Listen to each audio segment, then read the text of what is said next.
From the Smith Radio Studios, it's Carrie and Brian Smith. Oh, nice. Man, wow. What happened there? Technical difficulties. My fault, folks. Hit the wrong button. Oh, I thought that maybe the audio was just that short or something. Wow, okay. I hit the wrong button. Anyway, hey, everybody, welcome to Smith Radio. Your host, Brian Smith, and Carrie Smith. Giving you all late breaking news last week, wrapping it all up, making sense of it all. And today is Memorial Day.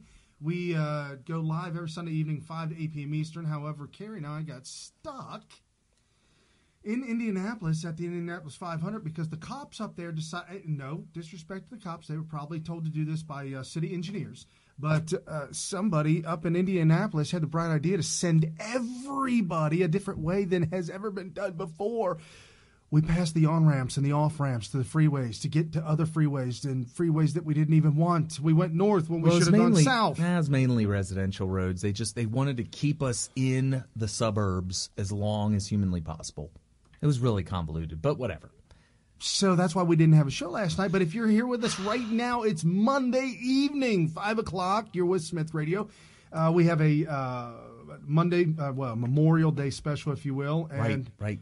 We are going to discuss a couple of different topics today and some great things. Folks, there is some great news going on in America with the Trump economy, hashtag Trump economy, that you did not hear of. You didn't hear this. Did you hear about the surplus, Carrie? Is it something new? I've heard something about a surplus. Did you hear about the business optimism? No. Well, yeah. I mean, we knew about that, but manufacturing. Well, they got new numbers out. Oh, good, new numbers. So I heard the old numbers, and it was good before. You're saying it's even sick. Okay. All right. I'll take sick. So we're going to talk about that, talk about how great America is becoming, the things that we're doing in America that other countries aren't doing. Other countries like London. London's not the country. It is the England, UK, what else they call it? Great Britain, UK, England. What about Brittany? Brittany. I don't know. Britannia. I don't know. I'm just glad we got rid of those guys. Yeah, we got rid of those guys, and there's a reason for it. We're going to talk about that today. We're also going to talk about Tommy Robinson. There may be some of you folks that don't know anything about that situation that went down.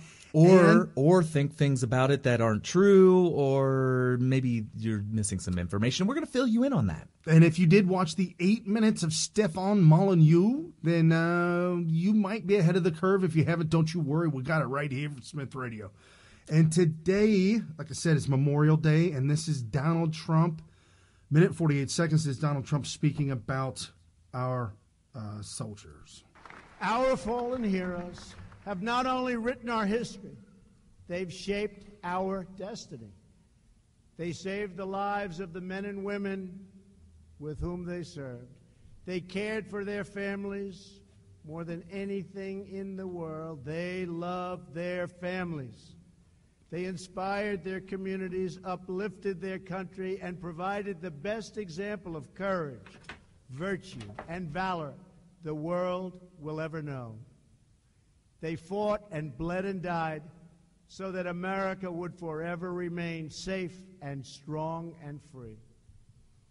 Each of the markers on that field, each of the names engraved in stone, teach us what it means to be loyal and faithful and proud and brave and righteous and true.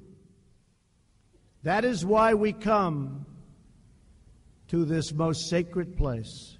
That is why we guard these grounds with absolute devotion. That is why we always will remember. Because here, on this soil, on these grounds, beneath those fields, lies the true source of American greatness, of American glory, and of American freedom. As long as we are blessed with patriots such as these, we shall forever remain one people, one family, and one nation under God. That is what I'm talking about, folks. Donald Trump is going to go down as the president that saved America. Yeah. I mean, and we thought that before the election day. We thought there's only one hope for America at this point. And, it's interesting. That's kind of ties into the genesis of Smith Radio. Yes. We started long before anybody even thought that we would have a President Trump.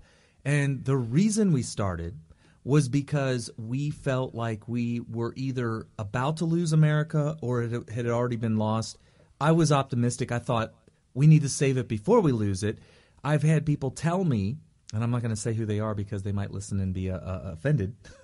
Oh, my. But they told me, oh, no. We're off the cliff and on our way down. We're still alive, but we're off the cliff. Circling the drain? No, not circling the drain. Cliff. We are free falling, and the only thing between us and Father Time is, there's that time between us still being alive and impacting the valley below. And when that happens, it's over. But the act of us going over is done. And it's like Thelma and Louise. Yeah, Thelma and Louise had already left the ground. There's no more dirt. They're airborne. They're airborne. It's airborne. And they're still alive. And so he was trying to tell me that the idea that there's still hope is only because we're not dead yet. It was pretty grim. So I thought, you know what? I feel like there's a way we could pull back from the brink. Maybe there's a parachute, safety pull cord, the rip cord, something like that. So we started Smith Radio, and we were trying to sound the alarm. We're trying to kind of generate some sort of activism, some sort of way for people to be educated so that they can see what's happening. Because a lot of times they're getting blindsided, right? Right. And the kids, they see the lemonade, and they're like, oh, that's so cute. I love communism. And it tastes so good. Give me more of that. Give me more of that. Kool-Aid. Yeah, so I felt like we need to start this to combat that. And when Trump came along, we were like, well, I get if there's a parachute in this car that Thelma and Louise drove off the cliff, it says Trump on it. Right. So right. that's pretty much Meme. There's a good meme for you. I mean, if you want, you could put a couple of deep state heads in there and have the Thelma and Louise car. Maybe come up with something. Obama and Hillary Clinton. Yes. Thelma and Louise going off the cliff. Oh, I reposted on Twitter. Folks, if you're not following us on Twitter, you absolutely must be. I am Brian P. Smith on Twitter, and Carrie handle is Smith, SMYTH Radio. And if this is the first time you've been on the show or heard the show, please share this with your friends and your family. This is Military Veteran Talk Radio. Back in the 90s, Carrie was in the Marine Corps, and back in the 90s, I was in the Air Force. We're cousins, and we've come together to try and do our part to help save America. And literally, this has become our therapy. Yes. This show has become our therapy because, like you, I know how you feel because I felt the same way. And what we found is that there is a different way. There is a way to save America, and that's what we try and do here every single week. But this week, I tweeted out a picture a long, long time ago, and I retweeted it and sent it to Trump and said that this aged well. Usually people put up pictures that didn't age very well. This aged very well. Okay. It's O.J. Simpson's white Bronco going down the freeway with all the cops behind it. Right. James Comey and McCabe are sitting in the front seat. Wow. That actually is a very good analogy. Yes. And there's not much more to say about the deep state right now, folks. Right now, I can say this the Trump about collusion, it's imploding and things are being exposed. We've said this before, but it's important to reiterate it because not everybody who listens today was listening when we said it the first time. True that. So please indulge me while I repeat this. There's this belief that the deep state is a label that conspiracy theorists who think of really wild and crazy conspiracies have just made up this name and they're labeling something that we don't know exists, and it's this shadowy thing, and we're calling it the deep state. And so it leads people to speculate whether or not deep state is a real thing or not. And I keep on every time I hear this notion that oh, maybe it is real, or is it real, or do we have proof of it being real? I'm like, you guys don't even know what the deep state is. Of course it's real. Right. If you know what the definition of deep state is. So every time we talk about deep state, I try to give a really quick, as fast as I can, refresher course on what the deep state is, so that way we don't come off looking like conspiracy theorists, or you hear it and you start to doubt whether or not it could possibly be real. It's really simple. The deep state is the collection of government employees that are they're not elected. They're either appointed or they're hired, but they're generally permanent employees. So this would be somebody that would spend their entire career. They would be considered bureaucrats. A lot of times you wouldn't call like a law enforcement, like a cop, you wouldn't necessarily say that that's deep state, even though it could fit the definition. But I'm thinking more of like bureaucrats, the people in the cubicles that are government workers, they're permanent employees. Does it mean that deep state is doing a conspiracy or a conspiracy against the people? No, there's some people call white hats, which are like the good guys, people that are looking to blow a whistle on our behalf to tell on the bad people in the I don't know if you call them black hats, but I know the white hats would be considered the ones that would not be on board with this kind of behavior. But all deep state is, here's my analogy. Well, deep state doesn't necessarily have to be bad either. We know somebody personally that's definitely deep state. It's a cool guy. Right. So here's my analogy. Anybody that tries to say, is the deep state real, or is it fake, or is it fake news, or whatever, saying the deep state might not be real is like saying that the deep web is not real. If you know what the deep web is, you know, if you know how a website operates, you know that there's a deep web. The deep web is the part of the internet that is not accessible to just logging in and being a regular user. The internet is generally what you can see by logging into a website, and that's it. The deep web is the part that you're not allowed to see. For instance, all the stuff that is behind a wall, like your information. Other people are not supposed to see that. Well, that's because it's parked on a part of the deep web that nobody else can see. That's what the deep web is. The term deep state is kind of borrowing off of deep web. That's where deep state comes from. It's the part of the government that is absolutely required in order for it to function. But in a democracy or a republic, you're electing officials. But that's not the whole government. The government is, people say, oh, in a democracy, all the government employees are all elected. We elect our government. Well, what about the deep web? What about the permanent employee or deep web? The deep state. So that's what the deep state is. So anytime, probably explained it, but I just want to make this very clear. Don't let somebody try to trick you into thinking that using the term or phrase deep state is, it's just conspiracy. There's no deep state. That's part of our government. Of course there's a deep state. So anyway. All right. So now getting on to that. Yes, and folks, there's a lot of things that are going on, a lot of developments that are happening. Yes, Jeff Sessions is now being called out by everybody, and I'm afraid that Jeff Sessions is not doing what he's supposed to be doing.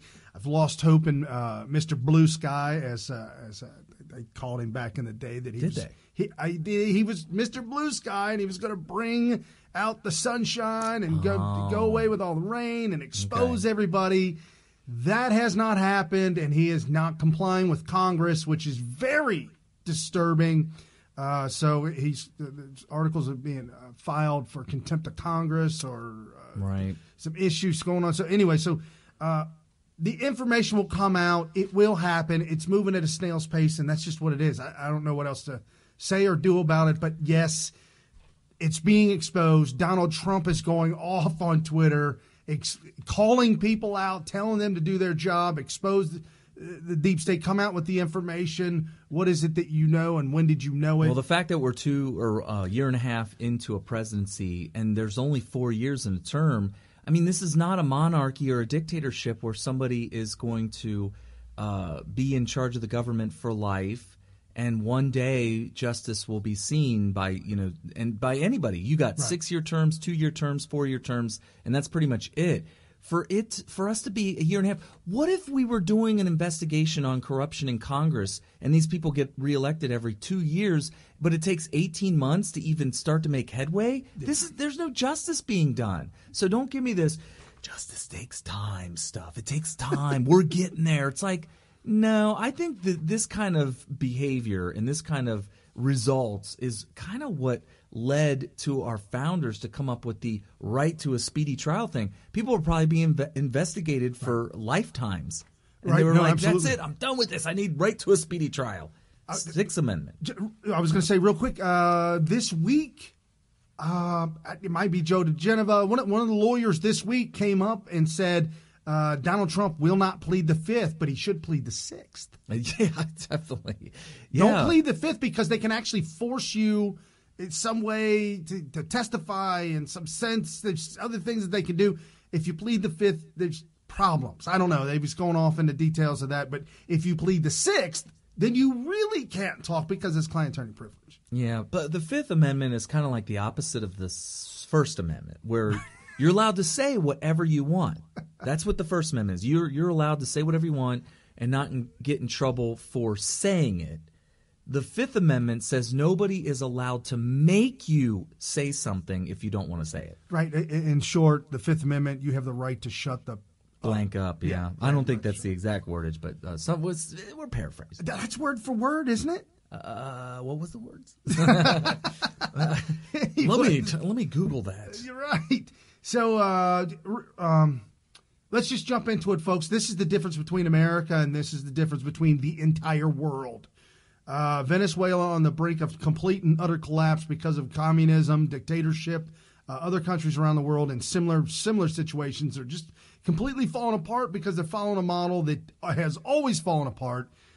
We've got, I believe it was it Ireland this week? Ireland this week just voted to ban on infanticide. Infanticide. Yes, you are now allowed. They've stopped it.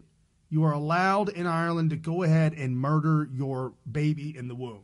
Okay. Yeah, so they've removed the law that bans abortion, and they've enacted it to allow it to go through. So they had their Roe v. Wade moment. Yeah. Well, it's just heads of parliament just said it's greenlit. You're good. Well, here we are 45 years later in America, and I can tell you that we can make the conclusion based on our observations that the collective result of allowing a mother to terminate the baby is infanticide. Yeah. It's an American Holocaust here. Right. It's as simple as that. And so with that going on and everything else going on, what in the hell happened in Great Britain on the other side of the pond this week? Wow. And it went down here in the last couple of, it would go down on Thursday, Friday? It was the end of the week, yeah. It was all hell broke loose, and I was just like, whoa, what's going on with this? So I had to do a little crash course and got some good information. When we're done talking about Tommy Robinson, you're going to know what the deal is, really, when it boils down to it. You're going to really know. You're going to have a good, firm grasp on it. Tommy Robinson is just a guy like Jack Posobiec, just a guy like Carrie and I. Tim Pool but Tim Pool. Well, I'm not talking ideologically. I'm talking about actual occupation, where you're just on the ground reporting. Right, and that's what Jack's done. That Tim Pool does that. There's a lot of guys out Cassandra Fairbanks. There's Laura Loomer. Yes. Laura Loomer. Yep. So. And even like Lauren Southern, where they go to the location, they go on location, wherever it may be anywhere in the world, and they try to get the raw data on the ground in order to report it to the people directly, or maybe have other people report on there. Like, for instance, Tim Pool went to, I think, Sweden, and it was paid for by InfoWars. Nice. Yeah, InfoWars paid him to go to Sweden. Was that when he was going to find out what happened in Sweden last night? Yes, yeah. And he was there scouring, looking, getting anybody on camera to make statements, and so he was there for several weeks. And so that's what Tommy Robinson had been doing, but almost exclusively in the UK. Correct, and in London, where they have a Islamic Muslim mayor who is very well. I mean, obviously, if he's Muslim and he practices Islam, then he's absolutely required by his religion to support the Quran and everything in it, as well as supporting his brothers in faith that believe the same thing, meaning, 9-year-old girls are up for marriage, and rape is just kind of a thing. It's just what happens, man. Right. Bad stuff there. Lots of bad stuff. And so there's going to be a lot to be reported on in England, also with all the influx of the refugees and the no-goes. A no-go zone means cops and people should never go in this area because it's occupied by refugees, and very bad things are happening there, and it's just an awful situation. So Tommy Robinson went to where there was a court, there was a trial. There was a trial going on of a gang of Islamic Muslims, gang of folks that were grooming young little girls. Right, like 11. Yeah. Mm-hmm. Yeah. And so, and this is common practice in what they do there and whatnot. And so Tommy Robinson was man on the street, just talking about the situation, reporting on it.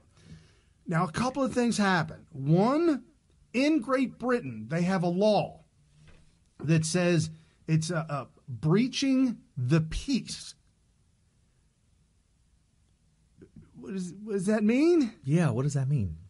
It's open-ended, and it could be used when needed to be used by... It's a catch-all, huh? Yeah, by the powers that be. If you are breaching the peace, meaning maybe you started a riot or caused a ruckus, or maybe they believe you might be what you're doing might breach the peace. Even if you don't breach the peace, if they feel threatened with the possibility of peace being breached, then you're hit with the crime of breaching the peace. Correct. Okay, correct. All right. So he was charged with breaching the peace, and the problem is that he was arrested right away, and apparently there was time on the shelf because he'd been arrested before and convicted for doing similar situation. Right. He had 3 months or so on the shelf, which means it sits there. It had been suspended. He had a similar conviction that was suspended. Right. So he didn't serve time, but it sits there on the shelf and waits for you in case you break the law again in the same situation. Then you'll finish that last bit of whatever time was on the shelf. You'll finish that first and then start your new sentence after that. Right. And so within a span of 48 hours, which is scary as hell, this is so scary that this went down within a span of 48 hours. He was tried, convicted, and sent to prison. Yeah, it's really scary because you think about how, when you look, they're going to have a backlog of court cases. For that to happen that quickly, it's like clear everything out of the way. Everybody, you're going to get cut in line. We have a priority. We have a national security situation, whatever it might be. And Tommy Robinson gets put to the front of the line for his court date, gets done, and he's out of here. They don't want to leave any possibility for him to be able to speak any longer. They wanted to silence him immediately. They didn't want him to have a court date sometime in the future where between... Well, it could drag on, like the O.J. Simpson thing drug on for years. Well, and that'll be in our memory. If this drag on for Tommy Robinson, if it drug on for years, it would be in our memory for probably ever.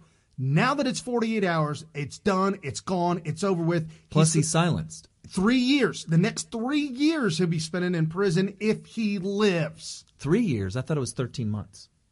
That might have been the time on the shelf. I had somebody say he was arrested and given 3 years. Oh, I didn't hear that. I heard the 3 months plus the extra time that he was sentenced to added up to 13 months. It must have been 10 months that he got.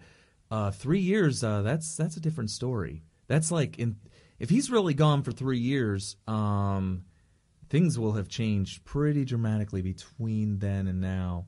Do you have something on that? I don't know. We'll get the answer. I've heard from multiple people that it was 13 months, but either way, that's more than a year.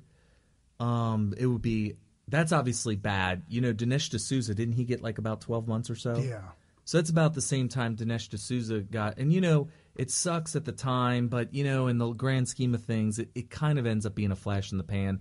The problem is like Dinesh D'Souza, what he got tried and convicted for and sentenced and served for was something that he doesn't have to worry about anymore because it was something like, oh crap, I didn't know, and if I had known, I didn't mean to do any harm, but they were going to give him the maximum penalty because it was a political opportunity for the left. But in Tommy Robinson's case, he's tried and convicted for something that he does every day. So right. When he gets out, he's going to be in danger of this every day that he works as a journalist until he's dead. So, that's the scary thing about it, is that he will always be. Brian's frantically looking for the exact sentence. I thought it was 13. Oh yeah, Wikipedia, given a 12-week jail term that was. His original was a 12-week jail term suspended for 12 months, and so now he's going to have to finish that up. Okay. At least that's from Wikipedia. Okay, got that. And they have anything new? A little bit of. All right. Well, whatever. I'm saying 13 months. If it's longer, let us know. In May 25th, 2018, Robinson was arrested while live streaming outside Leeds Crown Court on the charge of breaching the peace. Okay. If found guilty of breaching the terms of his prior suspension sentence for contempt of court, he stands to be jailed for a period of 3 months. And so they haven't updated it yet.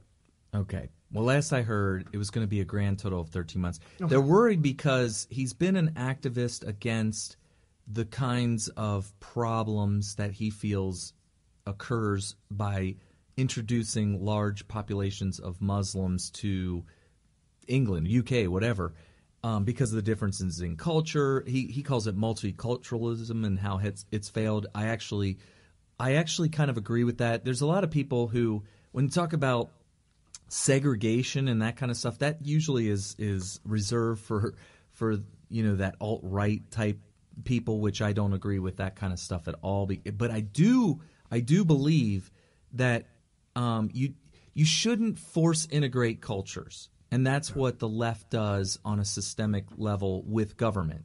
They use government to try to force integrate different cultures, and I actually am against that because I don't. If different cultures want to integrate, that's fine. They have this crazy idea that if we force them to integrate, then they'll stop fighting each other and get along. But actually, I don't really agree with the premise that by making sure that they're separate, that anytime they interact, that they'll definitely fight. I just don't. I don't. Well, not only that, but by doing the integration, you also remove sovereignty of that nation in itself. Yeah, you're talking about a whole nation, right? 100%. So. Did you want to take that call no, later? Okay. No, we'll have to talk to Timothy a little bit better. We might have Timothy on a little bit later. Did you have him? Yeah, I gave him a heads up, said that we give him a call in 30 minutes, and we will do that. It is 5:33. So let me get through with the Tommy Robinson thing so we can give a little interview to Timothy Schwartz from Arizona on a different topic. So here's the thing about Tommy and UK. The UK has never had freedom of speech. And the more I listen to Tommy Robinson, the more I realize that he has just totally and completely, method acting, has adopted the American style of freedom of speech. And I think because of that, he's a hero, because only the First Amendment of the United States Constitution style of freedom of speech is I think is the very best way to handle it, the very best way to live, the very best way to govern, self-govern, or whatever. I don't care if you're a dictator. If you allow the people of your country the kind of freedom that you get in the First Amendment of the U.S. Constitution, you are definitely giving a lot of freedom to people. If you're an American and you understand the Constitution and the founding, you understand that our freedom of speech, freedom of press, in Tommy Robinson's case, right, is God-given. Yes. And that it's not for it would be a tyranny to take any of that away. So I do think he's an absolute hero for the UK, and hopefully he ends up they end up erecting a statue of him for all mankind for UK if it ends up that he ends up winning this battle. But make no mistake, he is breaking the law in the UK. The UK does not allow for the kind of freedom of speech that he is exercising. He's going all out with freedom of speech. And let me tell you where he's breaking the law there. There is a belief, and by the way, I got to credit Will Chamberlain for this. I listened to his video. It was actually an interview with Tim Pool. Tim Pool gave an interview, or I should say Will was interviewed by Tim Pool, and Will is a lawyer, and Will decided to do a very good job of given the information on this. The UK puts a lot of emphasis on the right to a fair trial. And they've made the determination, the UK did, right, that in order to ensure that everybody gets a fair trial, that there has to be very strict restrictions on press and speech about certain cases. And in this case, Tommy Robinson wanted to talk about this upcoming case. And the problem with that, though, is... I had a tickle in my nose. Yeah, the problem with that, though, is that they've gone full board, way overboard. They've gone too far with it. Well, the thing is that's the way it works in the UK. When you say too far, you're talking as an American. As an American, this isn't going to work. And I mentioned that yesterday when we talked about this in the car. Right. What about O.J. Simpson, Kerry? Yeah, well, they would say, and actually Will said this, O.J. Simpson, if the things happened to O.J. Simpson in America at the time when they were following him down the road and everything, all that, and the hoopla around the case all the way leading up to the final verdict, if that happened in the UK, they would have thrown the entire trial out and O.J. Simpson would have walked free. And British people who are normal people that you would get along with that are against Tommy Robinson, this is their argument. They're like, Tommy Robinson, he's such an idiot. If he keeps doing this, these Muslims who are doing bad things in the UK, such as raping 11-year-olds, doing grooming, I'm talking industrial level grooming of children in order to enter them into prostitution, sex slavery, or whatever it might be. Obviously, we want to stop that. Well, they're upset at people like Tommy Robinson because they could be putting their right to a fair trial at risk, which means throwing the whole case out. Now, I am not in any way defending the people who are arresting Tommy Robinson. All that. I like the American style because they trust enough in our independent thought, our free thinking, if you will, to be able to see the reporting and still be able to go into trial as a juror, look at the entire case as it's presented with all the evidence, and decide whether or not the reporting that was done on it is a bunch of crap or not. I have enough faith in us to do that. Well, and don't get me wrong, folks. I really am upset with the fact that the news media at times, whether it be CNN, MSNBC, the fake news, they will actually, or TMZ, they'll actually try the court case on the TV. The whole thing. Before the date's even set for court. Yeah, and you brought up a great point. You said as a juror yourself on a really important case, if the judge told you, which, by the way, they have a total right to do this. They do. In big cases that are very publicized, they tell the jury this. That you are not to watch any news whatsoever at all, because you may end up hearing reports on the case you're working on. And I gag order you to not watch TV, not watch any reports. Don't read the newspaper, because that way we can ensure that you are making your decision based on the evidence presented at court. Brian said, I have enough responsibility, and not everybody does, but Brian, there's 12 jurors, and Brian would be one of them, who would say, you know what, I actually wouldn't do it. I would not watch news. I would obey the orders of the judge, because it would be important for the person accused and all this stuff. Because I could not sleep at night knowing that I slipped up, found some information, and used that to make my decision to send somebody to the gas chamber. They're dead, and I find out later on after the guy's dead what I had heard was fake news. Yeah, it's like, how do you trust that? Right. Then what? Right. So we're looking at two different countries and two different sets of laws, and I know Stefan Molyneux did an 8-minute, very well done video on YouTube. However, he did not. He said, that he was raised in the UK, and he's very disturbed and upset about this, and there's nothing much to fight for in the UK, and this is like George Orwell's 1984, right? And it's just, and they're erasing the history. By the way, did you know that they are erasing articles about Tommy Robinson? Yeah, I mean, they're snuffing it out. It will be gone. Wow. History is happening right in front of us. Technology is advanced so far that we're able to talk to you about this history in real time. Wow. That will now be gone. Wow. And but what Stefan did not talk about were the different laws in Canada, in the UK, and America, because apparently I guess Stefan is up in Canada. Yes, he is Canadian. So and there's 3 different countries for 3 completely different rules, and America is an exception to the rule. We're the only country in all of human existence that was set up and founded that the government serves the people, not that the people are subject to the government. Yeah, and I think the big takeaway you want to take from this is that don't think that Tommy's getting shafted here. That's kind of the wrong way to look at it. The way we need to look at it is, this is why America's great. This is why America and her laws and the Constitution has made this a superior country. I mean, everybody talks about how refined and proper England is, and it's just such a great place, a peaceful place. Obviously, that's changing quickly. But forget all of that. The law, there's nothing new here. It's not like, oh, wow, England is really circling down the drain now. What are you talking about?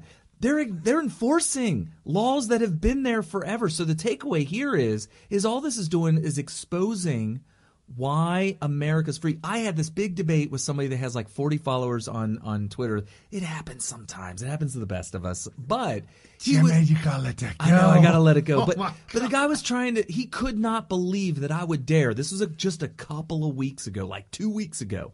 He could not believe that I would try to make the argument that America is more free than the UK. He was beside himself. He's like, what? Have you ever even been to these countries? They're at least as free, if not more free than America. And I was like, what? This was after Count Dankula. Okay. Count Dankula is in jail for training his pug how to lift his arm up just to make his Nazi salute. His Nazi salute. Actually prompted by saying Sieg Heil, I guess, right? He would say Sieg Heil, and then the dog would lift its paw up. But he did that because he knew that it would upset his ex-girlfriend, whose dog it was. That is hysterical. It's hysterical. It's not a danger to anybody. Teaching your pug. Does anybody think? What about the guy who put bacon in front of a mosque? He went to prison in the UK. Oh, so intolerant. He took bacon strips and wrapped it over the handles of the mosque door. Oh, yikes. That, to me, that would be considered vandalism. Yeah, vandalism. At the very least, or the very most. The very most, maybe vandalism. But they act like this is a danger. That's another thing. People, we need to fight this. We need to stop accepting the premise that anything said could be construed as danger or it's not. Sticks and stones may break your bones, but words will never hurt you. Like that one girl, I believe she was in America, and she was on the cell phone with her troubled boyfriend, and she kept telling him, do it, kill yourself. And she actually got in big trouble for coaxing him to commit suicide, I guess, right? Yeah, they charged her with his murder. Right. And you and I talked about this, and we came to the conclusion... That's a good point that you point out, because I feel like she should have some responsibility in that. But I said, but not murder. She should be charged with murder. No, because she didn't actually do the act of killing him. Ultimately, he commits suicide. You can't sit there and say, I couldn't just pull a handgun out right now and say, by the way, Brian told me to do this. Bang, kill myself. And then Brian all of a sudden goes to prison for murder. I mean, I pulled the trigger. Right. So, that is definitely an interesting a case to bring up. But anyway, so the takeaway from all this, America's the great place of freedom. this illustrates the difference between freedom of one country from America. And there is a stark difference. That is a major difference. You know, when these kind of cases are not coming up, everybody goes to UK and is like, oh, everybody's so nice here. I can do whatever I want. This is so peaceful. This is great. It must be the greatest country in the world. This is the freest country in the world. You really need to understand what freedom is. And most of the people that listen to the show are like, yeah, we know, Carrie. But I'm just saying that there's going to be people who argue with me that are going to stumble upon this show. Hopefully, I get through to them a little bit with the reality of the situation. Yeah, it is unfortunate, and the sad thing about about all of it is that Tommy Robinson, many prayers for safety. I consider him a hero. Yeah, absolutely. And the problem is he's going to be in prison with Muslims that he's going to prison, and there's going to be a lot of Muslims that are in prison. There's going to be a lot of Muslims that are. Hold on, Timothy. There's a lot of Muslims that are in prison that want him dead, that he's come out and talked about, and this is going to be a frustrating situation. So many prayers. They better protect them. God forbid if the UK and their prison system slip up and allow anything to happen to him, because I mean, they're already lost, right? The UK. Right. Yeah. I really don't know how you fix this situation minus a very, very nasty civil war. So, yeah, it's lost. It's lost. And I think most of Europe is. So that's it. That's what we got to deal with. Okay. And just be glad. We need to learn from Europe's mistakes and not repeat them. Right. Absolutely. That's why 1776 happened. All right. We have Timothy Schwartz from Arizona with us. And we are going – I'm working on getting it live. Oh, should I squeeze in here? There we go. Okay, I got him now. All right, Timothy, welcome to Smith Radio. How are you doing, my friend? Oh, hold on a second. We can't hear you yet. What happened? Oh, we can't hear you, Timothy. You may have yourself on mute. You may have yourself on mute. Let's see if we can get him to. Oh, he hung up on himself. Timothy, come on, my man. I mean, we got the. I mean, I heard something. Yeah. So we had something coming from that direction. So we're going to be talking with Timothy about what's going on, what's going on in America and the greatness that is happening. Yeah. Well, I guess let's set it up while he's attempting to call back. The setup is this: he came on the last time to warn us about a blue wave, and I thought it was very constructive because Timothy has historically been that guy who's come on many times on our show to educate us on what to do about the fact that the GOP has been so opposite of helpful when it comes to moving the Trump train along and helping out in that regard, right? Right. So he's always been trying to teach everybody listening here how to become a precinct committeeman, which is a very, very good place to start if you've never been involved in politics before. That is where you want to get your start, and it's a very, very powerful situation there that he's helping everybody to learn how to do. And the last time he was on, he talked to everybody about warning us of a blue wave. And do we have him again? We got you, Timothy. Oh, wow. He's like super, super quiet. I don't know why it's so quiet. I don't know. Well, he warned us all of a blue wave, which I thought was helpful because we should work as hard as we can to prevent Democrats from getting into power. I think that that's really important. And he was telling us that we need to do our part to become precinct committeemen and getting out there, going door to door, and doing the kind of activism that your left-wingers are doing. Your Democrats are very organized, and we are we're very disorganized. We're kind of I don't know.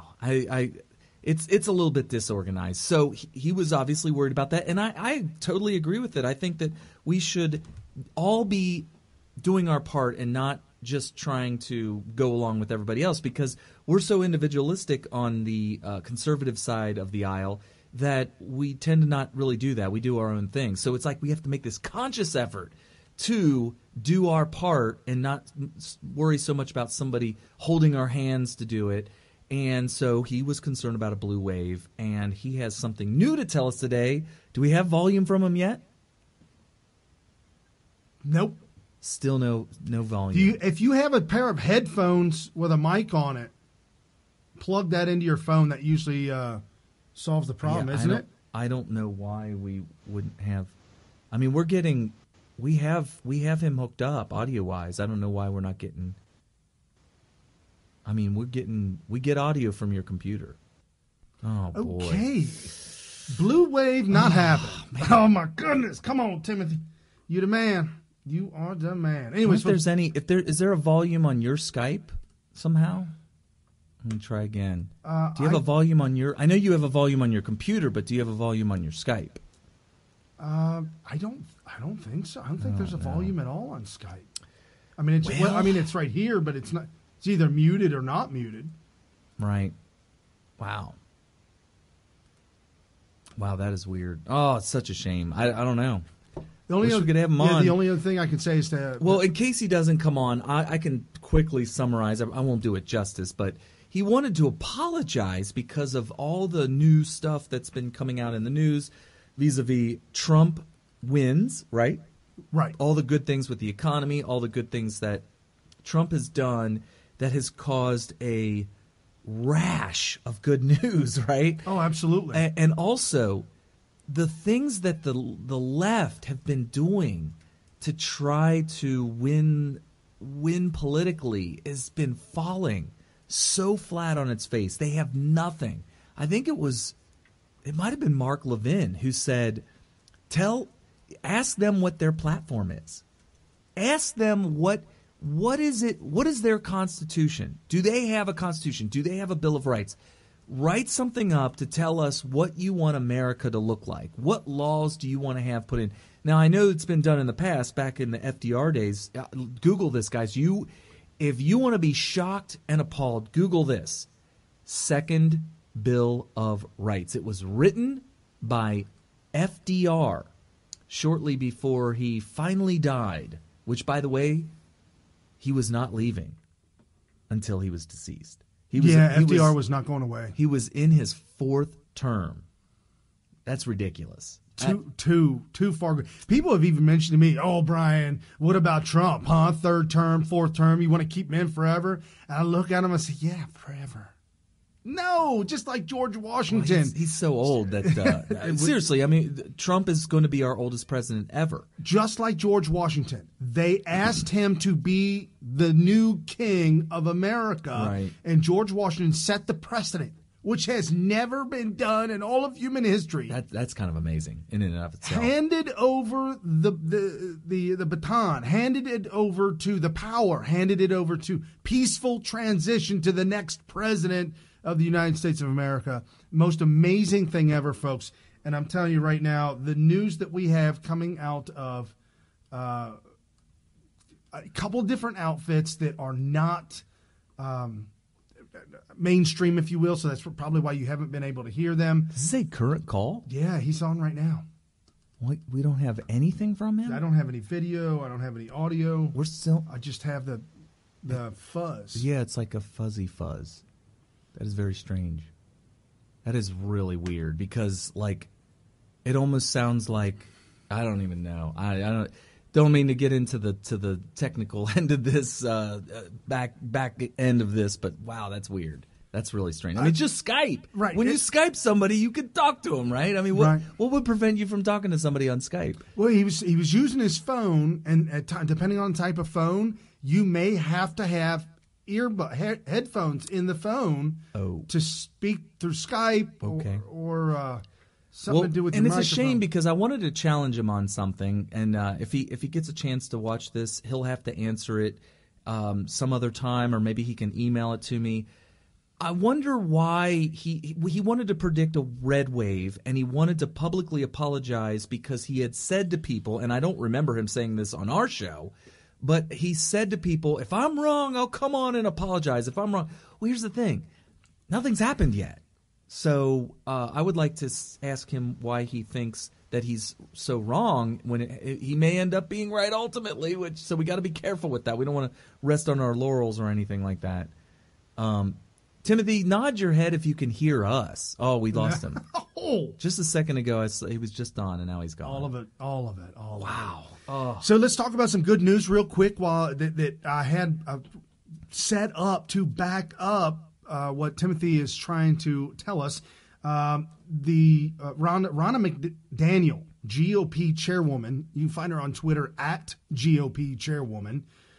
She tweeted this out, and she said, "When I travel the country, people tell me they feel so much better about their lives. They have more money in their paycheck.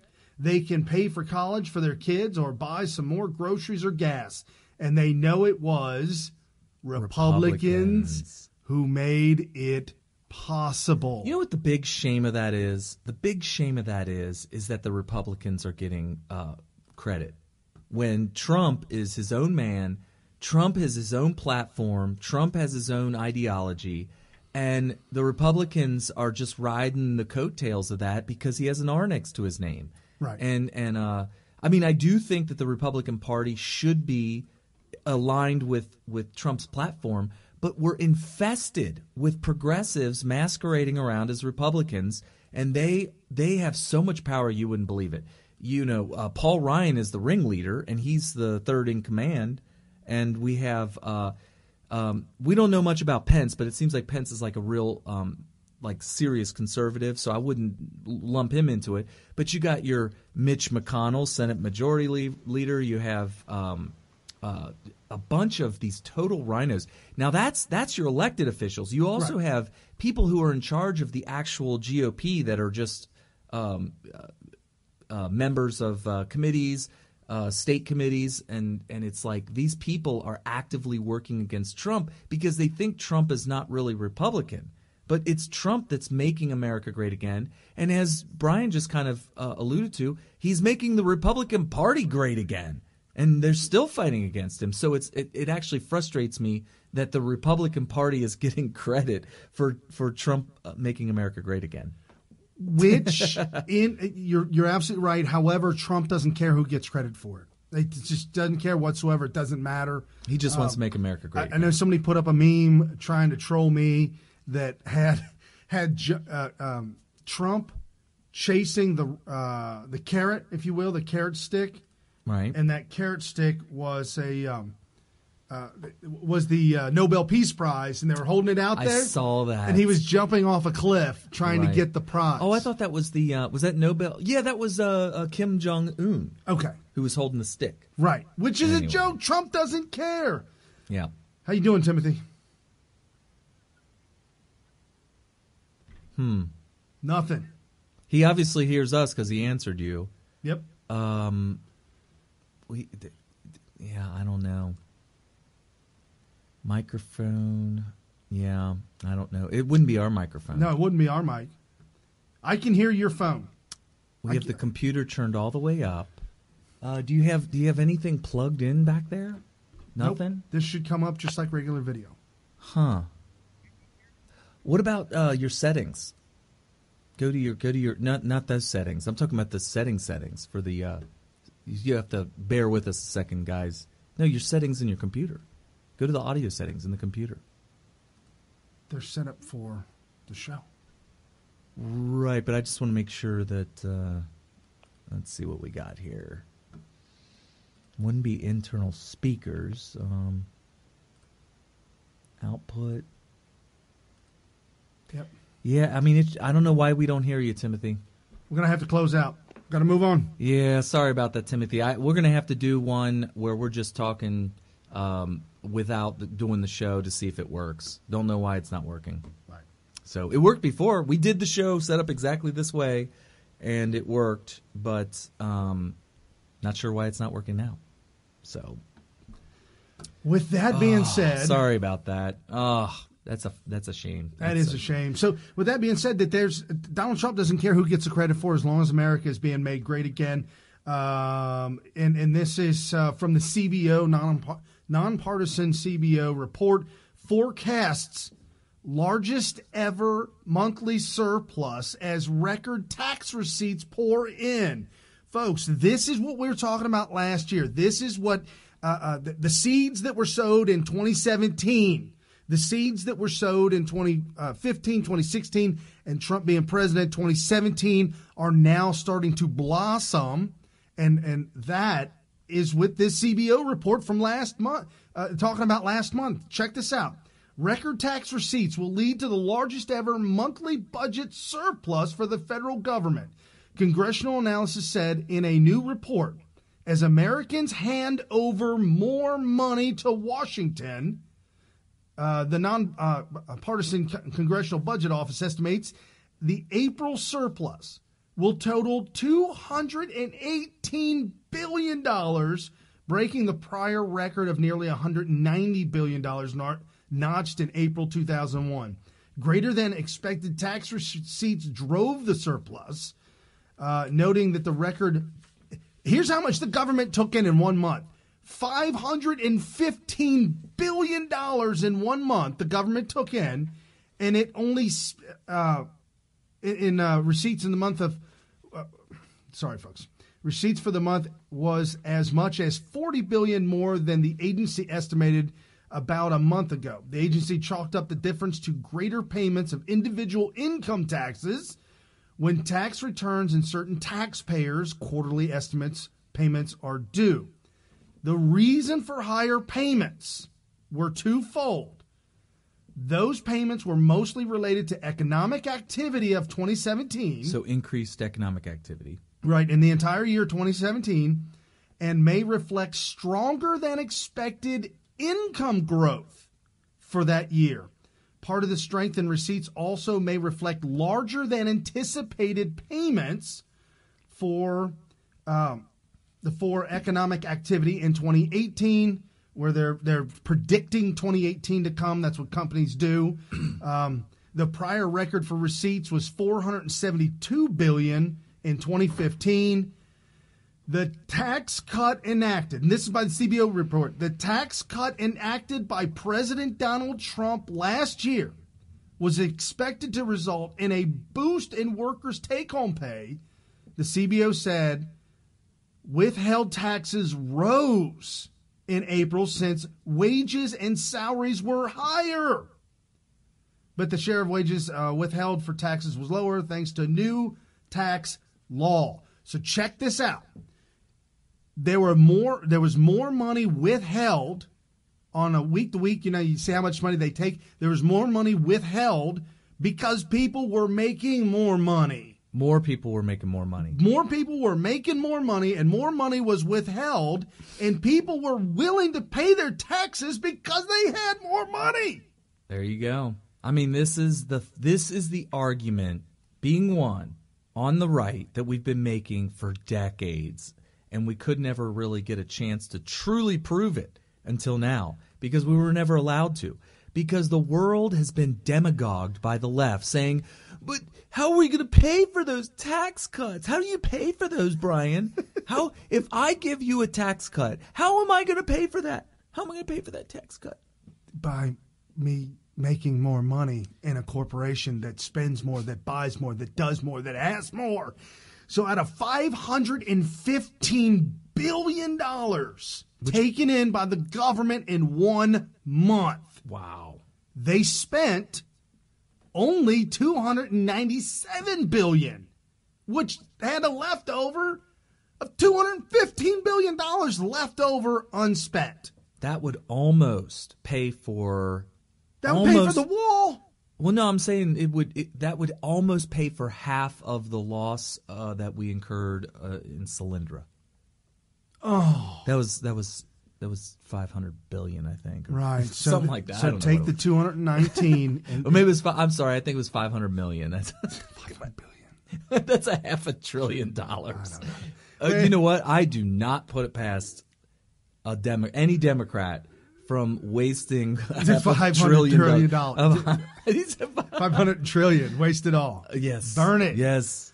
We need to heat the world. Heat the world up. So some more things that are going on, folks. Business investments are up 39%.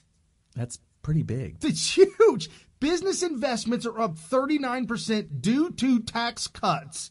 This written by taxfoundation.org. Also, this by Breitbart News reporting on the U.S. Department of Agriculture's report, more than 500,000 people dropped off the food stamps. Wow. That's big. Food stamps is literally a drain on our treasury. It's an expense. It's a government expense. In a single month. Wow. 500,000 in a single month.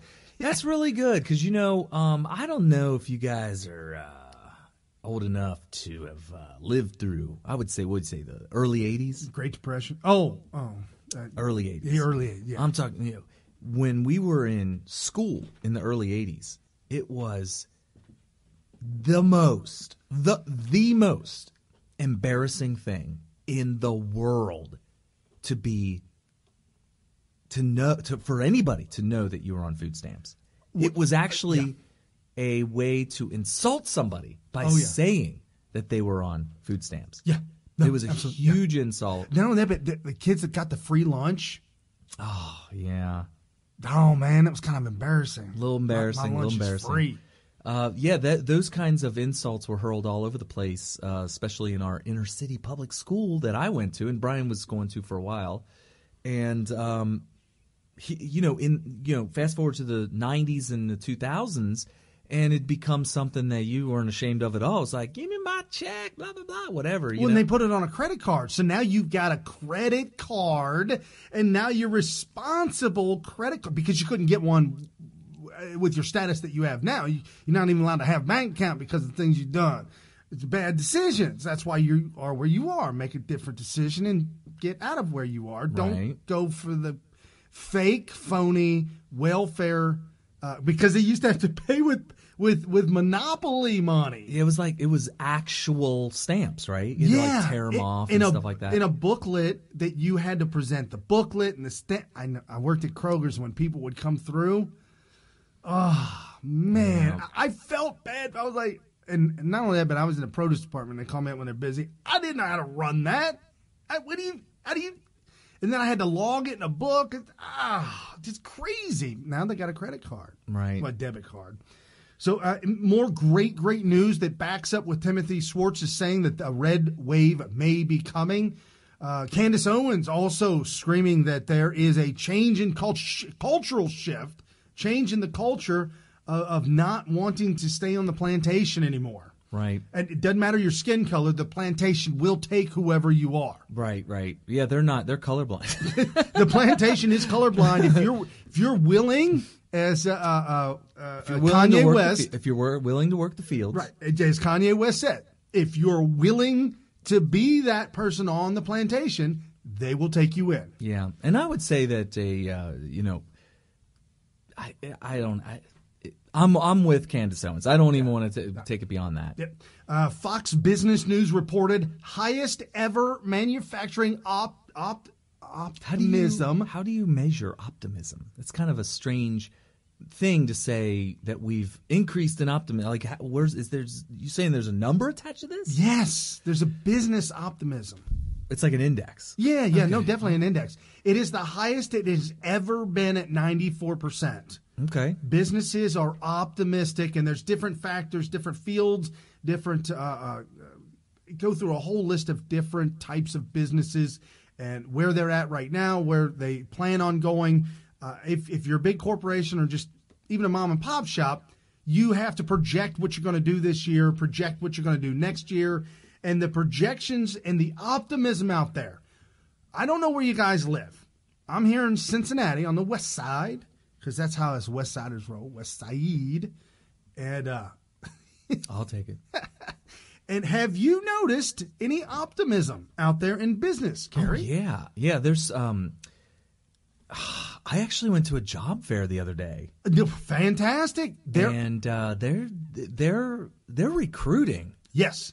There are 3 brand new mega it's a convenience store local here, UDF. 3 brand new mega renovations of these UDFs. Overhaul. Like they've totally tore down and built on a new piece of land way bigger. That's like one example. But like you remember Mary Taylor? Yes. She was doing all these stump speeches, and she did one in Harrison. And we're out there, and she's talking about how the business optimism's up. People can get jobs now, much higher paying jobs, and so that's what she was supporting, and that's what she was running on. And there was one guy in the crowd that says, "Yeah, I got to let you know there are businesses right around here that are looking for anybody, no experience required whatsoever, full-time job, hourly, on the spot. Right now, if you walk in, $20 an hour." I didn't see that kind of stuff at all during the Obama administration. At all. When I was a kid in my teens, my 20s, this was back during the 80s, late 80s, early 90s, you could get a job anywhere at any time. Right. Do you have a clip to play, maybe? Related to this? I don't know. No, we'll be fine. We'll be fine. Okay. But yeah, you could get a job anytime, anywhere. It was just business was booming. If you started a business in the 80s and you stuck with it and you found your way through it because there's a lot of red tape, you did very well. There's a lot of spending, a lot of buying, a lot of building, and a huge run up down. Donald Trump, Ronald Reagan, precursor to Donald Trump. Donald Trump, I'm telling you, folks, the things you can hate him all day long. You can hate what he says. You can hate his attitude. You can hate the fact that he's so confident in what he does and says. But you cannot deny, and I had this conversation with somebody last night, he could not deny that what the guy is doing is right. Right. Although I hate the way he talks, I hate his attitude, I hate Sloppy Daniels, I hate all of them. Well, and that's an interesting thing that you say that. At some point, I think a majority of people they really don't want to go down the route of having to be dishonest in order to get certain points across or getting a certain narrative across. I think a majority of people would like to stay on the side of righteousness and to say things that are true and honest. Right. And when the left is trying to say that, look at the economy, it's doing so bad, more bad news for this, that, and the other thing, they're just like, you know what, we can't sustain this anymore. We just can't keep up with this. And they start to reluctantly agree with people that are saying, well, Trump is making America great again. Nancy Pelosi, as crazy as she is, actually agreed with a reporter that was talking about Donald Trump's economy. Oh, wow. Yeah, what, being honest about it? But I think she slipped her mud there for a minute, and then she went back into, we got to raise the taxes.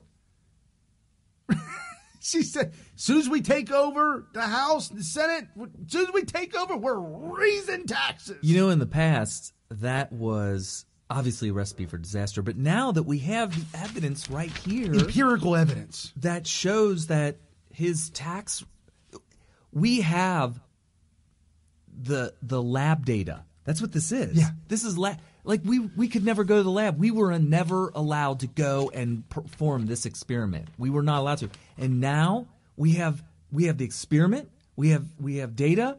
We have results. And for them to say that we need to raise taxes because we're bankrupting the government, this is not going to work. Never. We're going to have a surplus thanks to tax cuts. I mean, come on. It's insane. Not only that, but this past week, Donald Trump signs executive order calling for work requirements in welfare programs. Thisbythehill.com? Is that possible? Well, here's the first sentence of the Hill. The federal government, or this is, I think it was, this Donald Trump, his executive order, here's what he put in the executive order. The federal government should do everything within its authority to empower individuals by providing opportunities for work, including by investing in federal programs that are effective at moving people into the workforce and out of poverty. That is right-wing politics in a nutshell, in one sentence, really. Yes. Investing in federal programs that are effective at moving people into the workforce and out of poverty.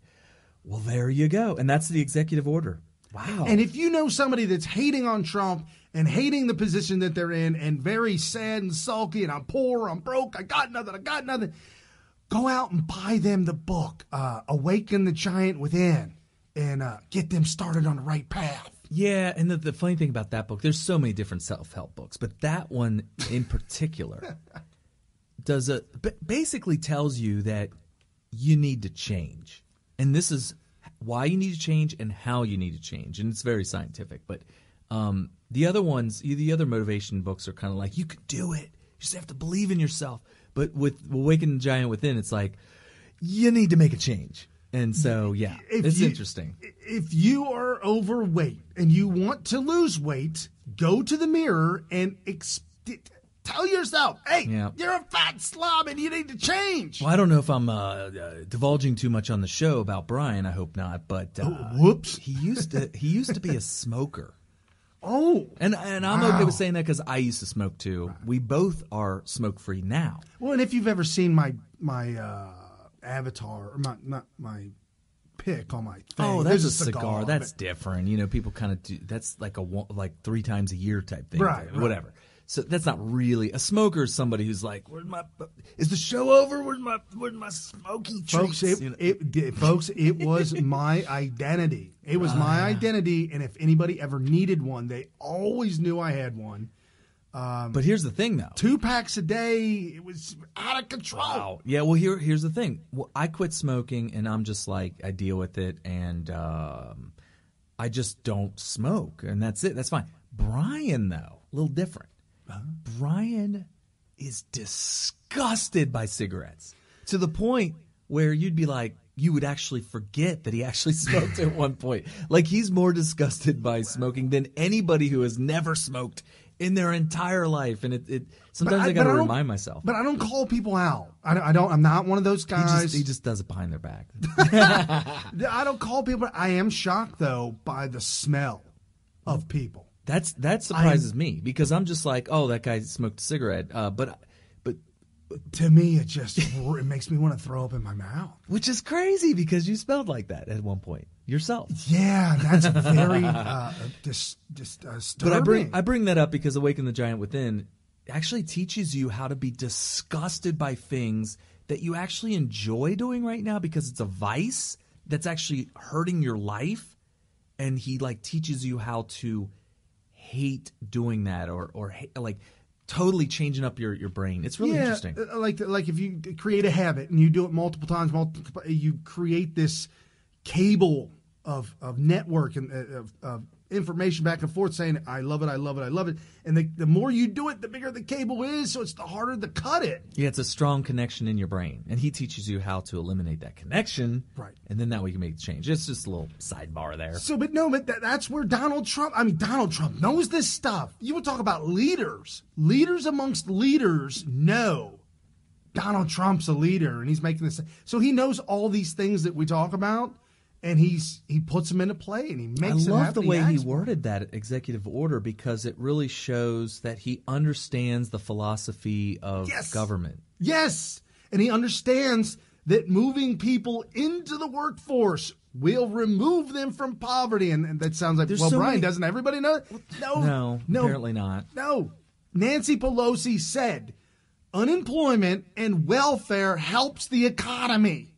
That's that trickle up economy stuff. Yes. If we just shower all the poor people who aren't doing anything with money, they'll spend it. And those companies, they're going to have to fight for those dollars. And it's like, okay, so now we have ghettos that are surrounded by gun stores and liquor stores. Yes, because that's what ends up blowing up. Bad decisions are made because poor people are poor because of decisions they made in the past. Now all of a sudden, gun stores and liquor. Let me tell you something. Giving them money doesn't make them make a better decision. Yeah, next time a redistribution of wealth advocate takes over, start investing in gun stores and liquor stores because that's where the money's going. Well, we know a friend that does own a pawn shop. And right after the 2008, when the economy went at 09, 10, 11, 2012, they were his huge. Pawn shop blew. I don't think anybody did as well as him during that time. There's money laying everywhere. He didn't know what to do with it. He was putting it everywhere. He was shoving it into his mattress, and he had these buckets in his back hallway of the shop. You're talking literally here. Buckets of coins all lined up, and just buckets of coins in the back room. Wow. Dozens and dozens. It was everywhere. Interesting. He did tell me, I don't know if you saw it, but he told me, or somebody told me, about the $65,000 he has sitting around in his house. Right. Well, you have to have that because that's... In cash. That's the average number of... No, 40K was the average. Oh, 40 was the average. Okay. Yeah. If somebody breaks into your house and says, give me all you got or I'll kill you. I thought it was a ransom. If somebody wants to kidnap you for a ransom or kidnap a loved... Yeah, here's the story I was told. Oh, okay. If somebody kidnaps a loved one of yours and wants a ransom, the average ransom is $40,000. That's the average. Okay. So he kept $65,000 around the house in cash in case that came up. And he could just throw it their way. Just throw it. Throw it their way. Hey, yeah. We're good to go. We'll get the cops involved later. No, I mean, we won't get the cops involved at all. Take the money and come back. That's a pawn store under there. Oh, my goodness. So, hey, did you guys hear about the release of the prisoner? Which prisoner? The 15th. My Donald Trump has gotten 15 Americans around the world that were imprisoned released. Number 15 this week. All right. Good news. Trump tweeted out, good news about the release of American hostage from Venezuela. Should be landing in D.C. this evening and be in the White House with his family about 7 p.m. The great people of Utah will be very, very happy. Senator Warren Hatch tweeted out, breaking Senator Hatch. Well, the Twitter account is Senator Hatch's office, but it's kind of weird. Senator Hatch has secured the release of Utah, Josh Holt from Venezuela. And Reuters did a weird report. They said American missionary Josh Holt, held by Venezuela without trial on weapons charges 2016, was heading home with his wife on Saturday afternoon from South American country's socialist government, unexpectedly released him. And then they went into... Senator Orrin Hatch said in a statement that Holt's release followed 2 years of intense lobby, working two presidential administrations, countless diplomatic contracts around the world, and Maduro himself. It's weird because Reuters said, oh, the government they did it unexpectedly. Just on their own volition. And then in the next sentence, they reported that Orrin Hatch has been working for 2 years on this. Well, they just suddenly released unexpectedly, and now, wow. Of course, Orrin Hatch was probably like, "Yeah, I've been working on this. This ain't it wasn't unexpected to me. We knew it was coming. And last but not least, what's your take on North Korea? Oh well, okay. So here's the story about North Korea. So we know that they were supposed to have a meeting, Donald Trump and Kim Jong-un. 12th of June. They were supposed to have a meeting.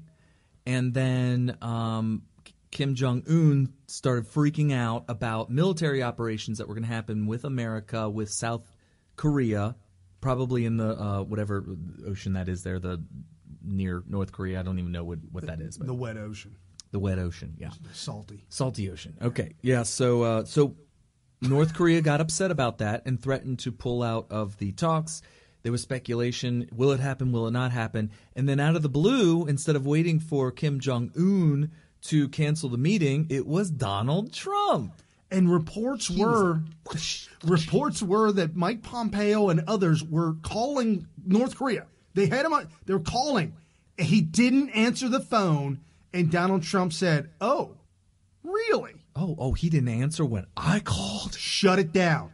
Boys, yeah, wow. Shut it all down." So suddenly, the meetings were off, and this is what's brilliant about it. And by the way, I've been really kind of studying informally relations and communications between countries, starting with way back in the Cuban Missile Crisis, right? When they released all of the secret communications and all that kind of stuff several years ago. I think it was 2000 that they released it all about the Cuban Missile Crisis. You got to see the actual words of communication between Nikita Khrushchev and John F. Kennedy and all the other diplomats that were speaking on their behalf for the United States and for Cuba and for Russia. And you got to see how it went down. And so I thought it was interesting that Donald Trump canceled the meetings and then said, well, I just canceled him because I figured that he was going to cancel him first, but I'll just let you know that we're open to whatever, but we don't care. We don't care if it ever happens. We don't care if it never happens, but we are open. We'd love for him to happen. We know it'd be a good thing for North Korea, but we just figured they were going to cancel him, so we just canceled him first. Do you realize what that did? It was a ripple in the time continuum. The Democrats, the Kims, the time continuum, the whole thing was just ripped. Yeah, so what that ended up doing, if you really stop and think about it, put yourself in Kim Jong-un's shoes. What does that look like to you? It's called the takeaway. It's the takeaway. Like, I get to have a meeting with the leader of the free world for the first time ever. My daddy and my granddaddy couldn't do this. No. Oh my gosh, this is going to be so awesome. And then Donald Trump rips it away from him. But the additional language that he included with that basically said that, I didn't just cancel this because I wanted to cancel it. I just wanted to beat Kim Jong-un to the punch. But I just want him to also know that we're totally open to do it if you want to, but don't think we care if we never do. So that leaves Kim Jong-un with all the pressure on his shoulders and leaves enough pressure relief for him to say, which is exactly what he ended up saying, which is, no, we weren't going to cancel Please come back. Please come back.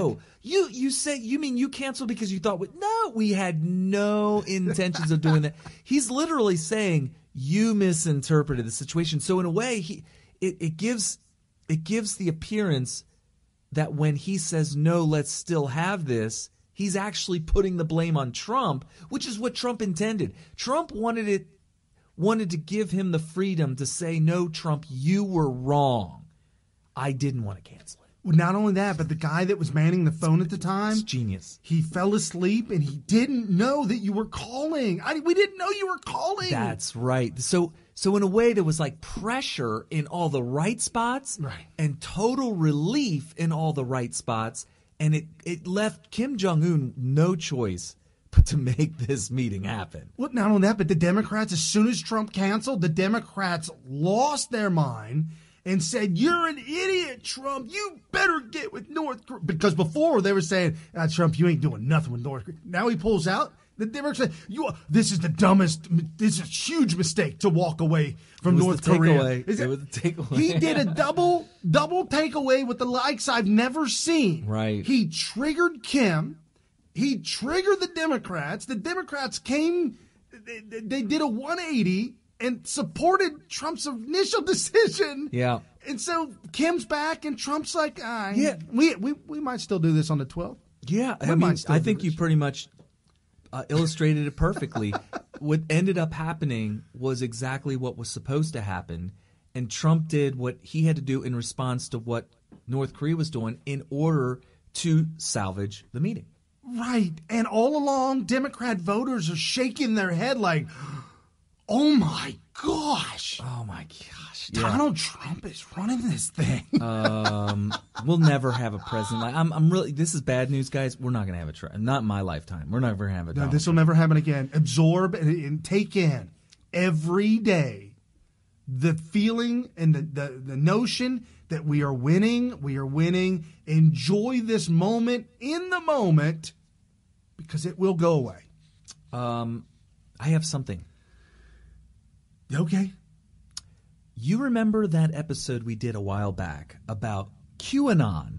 Yeah. Oh, yeah. Whoops. QAnon. And we didn't say anything about QAnon. Well, but we meant it to. I ended up saying something on Twitter and all that. So what the takeaway from that is that QAnon is this was how many weeks ago? Maybe a month or two ago? A couple months ago. Yeah, this is a while ago, people. If you watch Smith Radio, you're going to be on the cutting edge. So it turns out today, 0 Hour came out with a video that was blasting on Jack Posobiec and WikiLeaks for saying that QAnon was a hoax. Whoops. So I asked Jack Posobiec if it was okay if I divulge with you the conversation I had with him. And he said, yeah, Sure, go ahead. Oh, so he said he could tell you could tell the audience. I could tell what we talked about. So, Jack was my source on my I initially came to the conclusion that QAnon was a hoax and that it wasn't a real person, but really a conglomeration of a bunch of crap posters. That's not the exact word that was used. And so I asked Jack, because I felt like there was a good chance he would have better connections to know for sure what he thought QAnon was, and he said it's a bunch of crap posters, but he didn't use the word crap. And I was like, "Oh, he used the S word." Yes, and I said, that's what I thought. And he was like, "Yeah, it's just a bunch of hocus pocus junk." And so we had that episode. I didn't say who my source was, and he's not my only source, but that was the big one. There were other people that kind of were like thinking that too, but that was the nail in the coffin for me. I'm like, that's it. So we had already come up with this thing, 0 hours, talking about how Jack Sobix is just suddenly out of the blue saying that he is it's a hoax, and I'm like, this has been his opinion the whole time, and it's been my opinion the whole time, and between him and several other people, it's pretty much been verified. It's all it is people want this QAnon person to be real. And so people will then post anonymously on 4chan as QAnon, and people will take that in and say, this must be a message. It's a message from QAnon. And it'll always be really cryptic, and you won't be able to really tell exactly what he's talking about. That way it's left wide open for interpretation for you to assign to it whatever it really means you want it to mean, right? Right. But it could be a different person every time. It could be maybe a couple of different people, or it could be the same person every time. But these people are just if you've ever listened to a tarot card reader, or somebody that tells you your fortune, or if you ever read a fortune cookie, they always seem like they're real and accurate, right? Oh yeah. And why? It's because they are so real. Because it's so cryptic that you can make it mean whatever you want, and that's what QAnon's been doing. And by QAnon, I mean the group of people who are doing these tarot card readings of politics. Seriously. And so now WikiLeaks has finally figured it out. And if you've been listening to us on Smith Radio, you've known this for 2 months now. So it's done. QAnon is just a bunch of crap posters on 4chan. That's all it is. That is awesome. I am so glad that Jack allowed you to speak about that. Awesome. Oh my goodness, folks, this is the fast 3 hours normally it's 3. We're an hour and a half into it today. Fast time you're ever going to spend anywhere, right here on Smith Radio. Share this with your friends and your families. Tell everybody about Smith Radio. All right, guys, make sure you follow us on Twitter at Smith Radio, and Brian P. Smith on Twitter. Right, and if you want all the updates, you want to see all the videos, anything you want, just go to smithradio.com. Everything's up there, the live show, all of it. And share this video and all the rest of them. Power. Share. Unfathomable. It's without fathom.